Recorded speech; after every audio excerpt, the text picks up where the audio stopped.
If you're flying in India right now, let's take a moment of silence, a prayer, a hope, a wish, anything.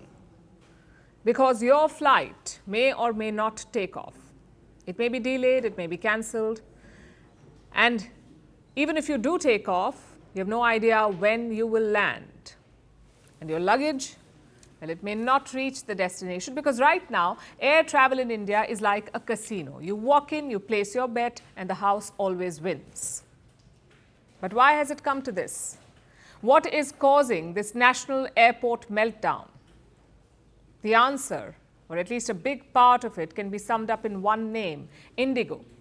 It's an aviation giant in India, and it is in turbulence. Some of its flights have been delayed by 8, 10, even 12 hours. Others never took off. In the last 48 hours, nearly 300 flights have been cancelled, 300 cancellations. Passengers were stranded on airports. You can see the pictures on your screens. It looks like there's a sudden sale announcement at the airport. The passengers were obviously frustrated. Many spent the night at the airport. It was utter chaos. But what led to this? Indigo has blamed it on almost everything. They're calling it a multitude of unforeseen challenges. Minor tech glitches, winter schedule adjustments, bad weather, airport congestion, and most importantly, the new rules for pilots. These are FDTL rules, Flight Duty Time Limitation Rules, FDTL. These rules are meant to make flying safer, but they seem to have grounded India's largest airline. Let me explain how. Think of the FDTL rules as a sleep schedule for pilots.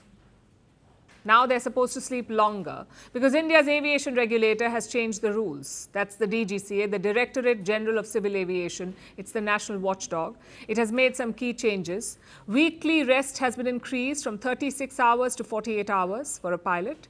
A pilot must be off work for at least 48 hours in a week.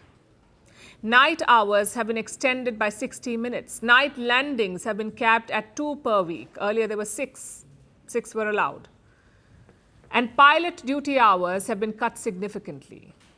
Basically, more rest and less flying for the pilots. And this has been done in the interest of safety. It sounds like a fair move, unless you're an airline running with a lean workforce and high overnight operations. Then these rules become a problem for you. And Indigo has been the worst hit. 3 reasons why they're the worst hit. First is their scale. Indigo runs more than 2,200 flights in a day. Air India runs around half that number. So even a 10% cancellation for Indigo would mean 220 flights cancelled.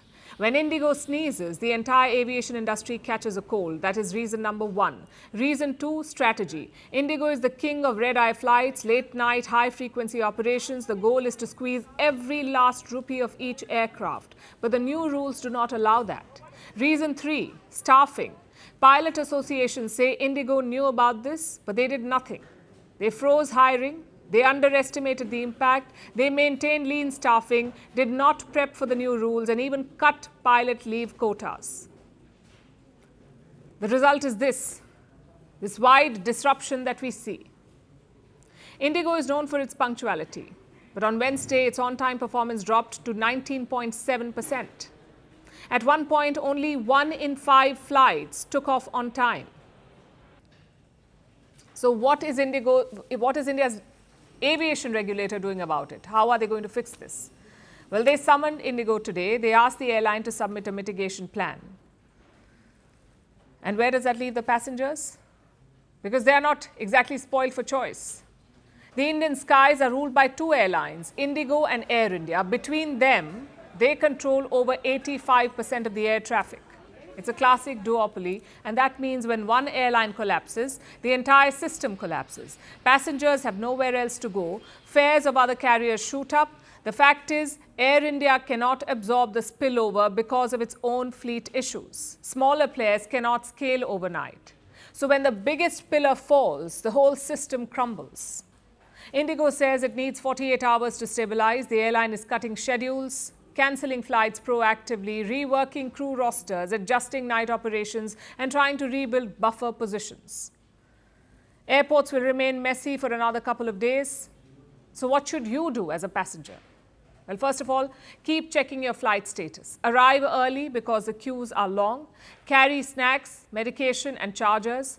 Pick refundable tickets. Avoid tight connections. Monitor Indigo's social handles and obviously prepare for delays. And I hope the policymakers are watching this. Because this is not just about one airline having a bad week. This is a wake-up call for India's aviation system. The industry has grown fast, but infrastructure, workforce and regulation have not kept pace.